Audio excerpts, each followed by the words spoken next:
جو روزہ عبادت بن جائے وہ نجات دلا سکتا۔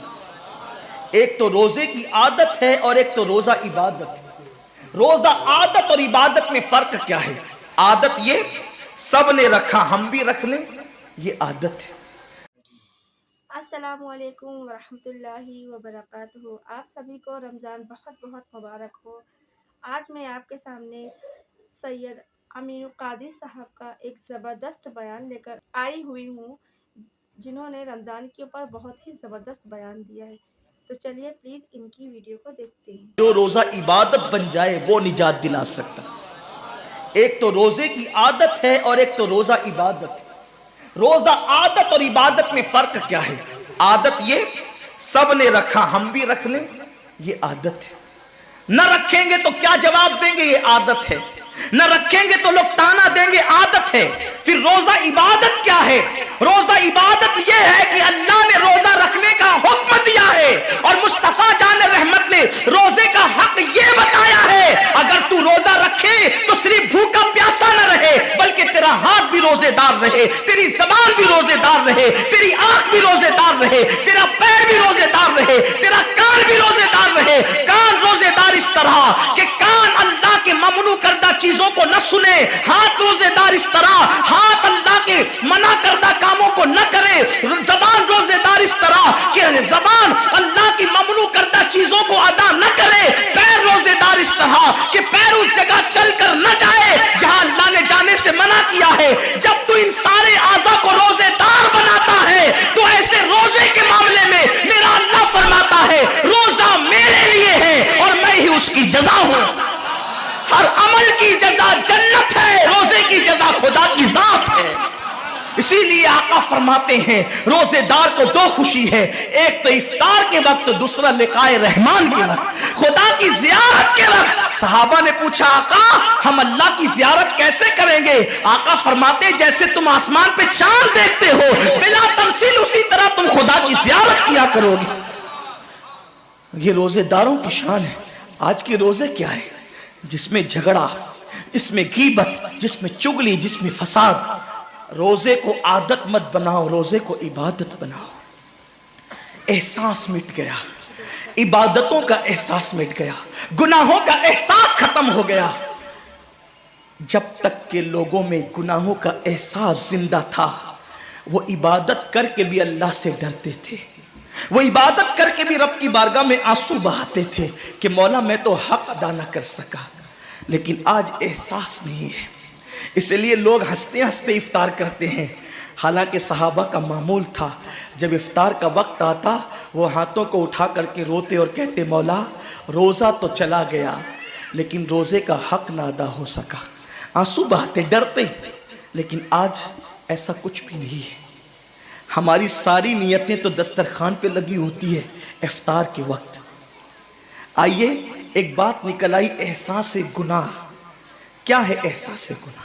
آقا نے فرمایا نا کہ جب رمضان شریف کا حق ضائع کر دو گے تو اللہ تم سے عزت کو چھین لے گا، تم ذلیل و رسوا ہو جاؤ گے۔ احساس ختم ہے گناہ کا، اسی لیے رمضان شریف میں بھی گناہ کرتے ہیں، اور گناہ کر رہے ہیں تو ذلیل ہو رہے ہیں۔ احساس کسے کہتے ہیں؟ احساس یہ ہے کہ میں نے کیا کیا، چھوٹے سے گناہ کو بڑا سمجھنا میں نے کیا کیا۔ ایک خاتون بارگاہ رسالت میں آئی اور عرض کیا یا رسول اللہ مجھ سے زنا ہو گیا ہے، میں نے بہت بڑا جرم کر لیا ہے، آپ مجھ پہ حد لگا دیں، حد جاری کر دیں تاکہ میں گناہ سے پاک ہو جاؤں۔ اللہ کے حبیب نے احساس گناہ دیکھ کر کے فرمایا کہ جا ابھی تیرے پیٹ میں بچہ ہے، تیرے جرم کی سزا تیرے پیٹ کے بچے کو نہیں دی جا سکتی، اگر تجھ پہ حد لگے گی تو وہ بچہ بھی ختم ہو جائے گا، جب بچہ پیدا ہو جائے اس کے بعد آنا۔ بچہ پیدا ہو گیا تو وہ لے کر کے آئی۔ آقا فرماتے ہیں تیری جان چلی جائے گی تو اس کی پرورش کون کرے گا، اس کو دودھ کون پلائے گا؟ جا اس کو دودھ پلا اس وقت تک جب تک یہ کھانے نہ لگے۔ وہ بچے کو 2 سال تک دودھ پلاتی رہی، اور جب بارگاہ رسالت میں آئی تو بچے کے ہاتھ میں روٹی کا ٹکڑا دے کر کے آئی۔ بچہ روٹی کھا رہا تھا، عرض کی آقا مجھ پہ حد جاری کریں تاکہ میرا گناہ جو میرے دامن پہ لگا ہے وہ دھل جائے۔